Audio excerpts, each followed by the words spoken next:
నెల్లూరు జిల్లా నెల్లూరు రూరల్ నియోజకవర్గానికి చెందిన చింతల అశోక్ కుమార్ 2024 బాబు సీఎం కావాలని ఇచ్చాపురం నుండి తిరుమల వరకు పాదయాత్ర చేస్తున్నారు. ఈరోజు ఆయన విశాఖ జిల్లా అనకాపల్లి సమీపంలో మా తూర్పు టీవీతో మాట్లాడుతూ ఆంధ్రప్రదేశ్లో అంబేద్కర్ ఆశయం నెరవేరాలంటే చంద్రబాబు రావాలని, దళితుల బతుకులు మారాలంటే బాబు రావాలని తెలిపారు. ఈ సందర్భంగా కోటంరెడ్డి శ్రీధర్ రెడ్డి గారి ప్రోత్సాహంతో పాదయాత్ర చేస్తున్నామని తెలిపారు. చంద్రబాబు నాయుడు గారు సీఎం అవ్వాలని ఇచ్చాపురం నుంచి తిరుమల దాకా 12 కిలోమీటర్లు పాదయాత్ర చేస్తున్నాము.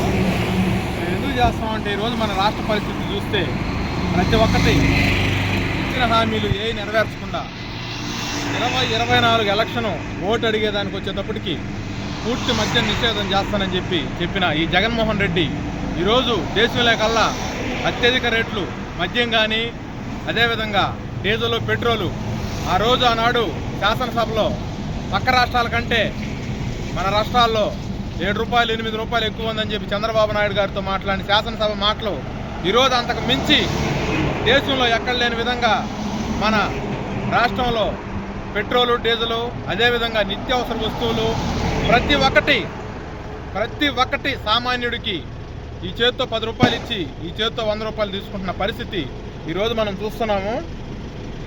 ఇటువంటి పరిస్థితుల్లో మన రాష్ట్రాన్ని కాపాడగలిగే ఒకే ఒక్క నాయకుడు నారా చంద్రబాబు నాయుడు గారని మేము నమ్మి ఈ రాష్ట్ర ప్రజలందరూ కూడా ఒక్క ఛాన్స్ అని చెప్పి ఏదో చేస్తారని ప్రతి ఒక్కరిని మోసం చేసి ఓట్లు వేయించుకున్న ఈ రాష్ట్ర ముఖ్యమంత్రి ఈరోజు ఎస్సీలు కానీ, బీసీలు కానీ, ఎస్టీలకు కానీ ప్రతి ఒక్కరికి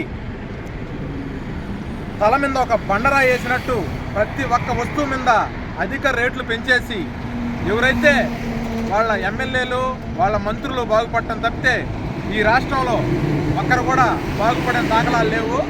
అదేవిధంగా ఈరోజు మేము ఇచ్చాపురం నుంచి మాది పాంప్లెట్ ఉంది. ఆ పాంప్లెట్ దావలో మేము పంచుకుంటూ వస్తూ ఉంటే ప్రతి ఒక్కరూ, ఈవెన్ మనం చెప్పకూడదని వైసీపీ కార్యకర్తలు కూడా ఈ పాంప్లెట్ని తీసుకొని ఖచ్చితంగా చంద్రబాబు నాయుడు రావాలని వైసీపీ కార్యకర్తలు, అదేవిధంగా మనం చెప్పకూడదు అతను మీడియా వాళ్ళు కూడా కొంతమంది మనల్ని కలిశారు. మార్పు రావాలంటే బాబు రావాలా.